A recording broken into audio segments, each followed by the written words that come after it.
Hey Guardians, we've got a special couple weeks coming upon us in Destiny with the Revelry. Similarly to other seasonal holiday type events, there are new bounties and a not so brand new activity. I wanted to talk about some of my opinions and reactions to the festivities, as well as provide some tips and tricks for navigating the verdant forest successfully. I want to start off by saying that the tower looks amazing. I could definitely see the Easter influences with all the bright banners and flowers, and it's always so much fun to see the tower decorated in a new way, as opposed to always saying the same thing whenever you land. And though I haven't received many new decorative items, ships, or sparrows from the engrams yet, the ones I did get also look really cool, and I seriously dig all the color schemes they chose for this event. On top of that, I like the dialogue that we hear Eva Levante say when we first talked to her at the tower. Let's give it a listen. Welcome to the Revelry, my friend. In the city, spring is a time for ordinary people to celebrate the simple fact that we are alive.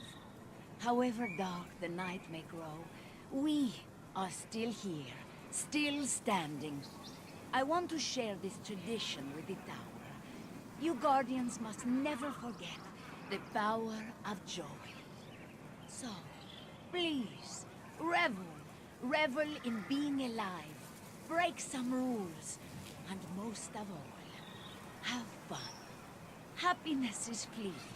We must cherish it where we can find it.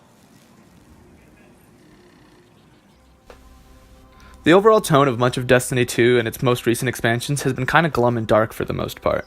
We not only had to deal with Cade's death, but the constant threats of the cursed Dreaming City. And now with Season of the Drifter, there's a rift forming between the Vanguard and those who have pledged themselves to the Drifter. So I think now more than ever we need inspirational, dare I say, revelry, to bring us together when everything seems so divided.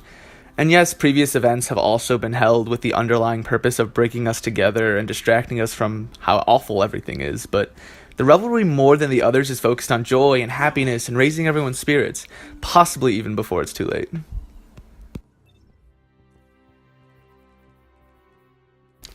The first thing I wanted to talk about in relation to the Revelry is the weird buffs they decided to add. I just selected the first one without actually considering the consequences, but I think this is a really cool aspect and can change the way you go about playing any game mode.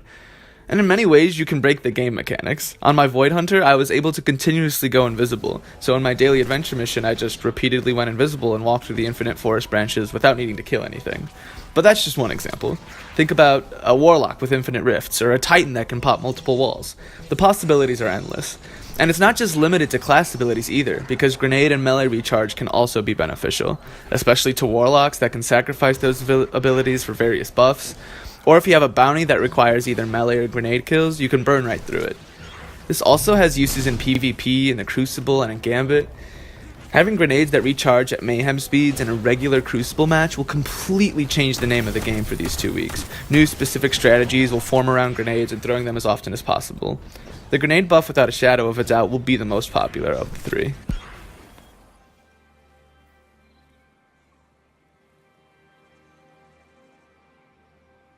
Another notable feature of the Revelry event is the lack of obtainable prizes. You can spend the event-specific currency on either packages of decorative items or Arbalest.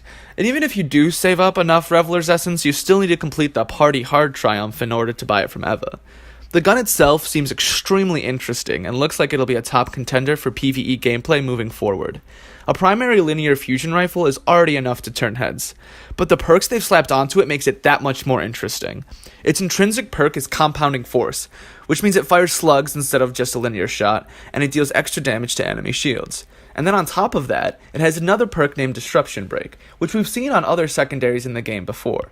It increases kinetic damage to enemies after breaking their shield.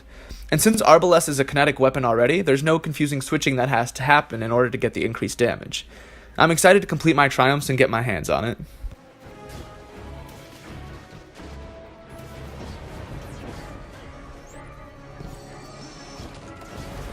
Okay, now let's talk about the event, the Verdant Forest. As much as I like the Revelry and everything that Bungie is trying to achieve with it, I have to say that the Verdant Forest is very underwhelming, and let me tell you why. I think it's an improved version of the Haunted Forest from the Festival of the Lost, but there's no denying that it's been done before, and it's been done recently. Destiny players already had mixed reactions to the Infinite Forest when the Osiris expansion came out. And I know I personally despise doing any story missions or strikes that require clearing branches because it always feels like repetitive busywork to me. and the Verdant Forest is no different in my opinion. It's a lot of grinding, and then you have to fight some bosses at the end. However, I will say that the individual dynamics and different ways to add time to the clock are fairly interesting, and the addition of the chests throughout make the long time it takes to complete a run that much more worth it. If the Verdant Forest was a standalone and I wasn't having nightmare flashbacks about the Haunted Forest, quite literally in this case, then I would enjoy it so much more. I'm glad Bungie learned from their mistake, but it would have been nice if they hadn't even made it in the first place.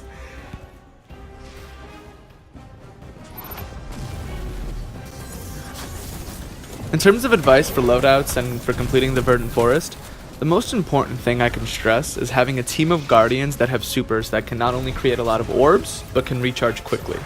This means Tether Hunters with Orpheus Rig, Novalox, and Titans can really pick any super and just contribute by clearing branches. But for Hunters, Orpheus Rig is almost a necessity. Just fire a Tether into the center of some demons and watch as your super recharges instantly. It's also an excellent way to melt all the enemies and add time to your clock. Plus, it helps immensely for fighting the bosses at the end. In terms of weapons, you're going to want to bring either an auto rifle or a pulse rifle as your primary, just depending on which one you're more comfortable with. It doesn't super matter. In your secondary spot, you want a shotgun, preferably one that has full auto. I'm using Ikelos, and if you have it, use it, but any full auto will do. You'll need it for melting the demons, especially when you don't have a super in the beginning. And it's great for melting the bosses at the end too. Your heavy doesn't really matter as long as it helps to melt the bosses in some way. I use Sleeper because it helped destroy the Cyclops at a distance in the forest, and then for the bosses at the end, obviously. But again, any heavy will do. For armor, you should try to collect and put on the Revelry armor as quickly as possible, so you can start completing the bounties and triumphs associated with it. And in terms of how many branches you should clear, it really depends on how prepared you are. We did a run with only about 20 branches, and my tether was able to extend the time at the end enough for us to be able to kill all 5 bosses. So even though we only had a little under 2 minutes, we killed enough adds to keep the clock going. The run in the background gameplay, we got to 43, but all that extra time was really unnecessary. In all honesty, I just wanted to know if there was some sort of limit or cap, but going further only adds more time. And the infinite forest is truly infinite for once. I would say kill as many adds as you can, but don't go out of your way to kill anything small. Your focus should primarily be on finding and killing the demons and clearing branches, to add the most possible time to your clock. Don't fall victim to some of those offshoots unless you are confident that your fire team members can clear branches solo. If that's the case, then split up and cover as much ground as possible, because you'll be able to regroup at the reconfiguration pad at the end of each section anyway. Also, keep your eyes peeled for those extra chests that occasionally spawn.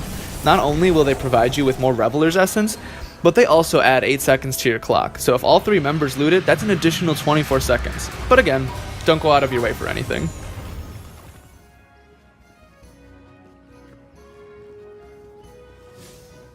One last fun fact about the Revelry is a glitch that I experienced on my very first day playing it.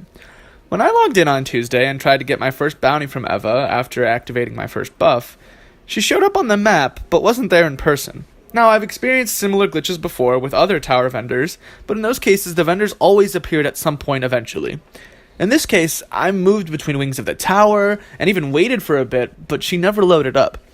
I finally had to go to Mercury, do my daily adventure mission, and then come back before she spawned for the first time.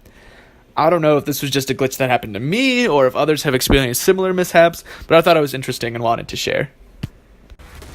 Well, I think that's all you have to know and all I have to say about Destiny's 2019 Revelry. If I mentioned something interesting or left something out, please make sure to let me know in the comments below.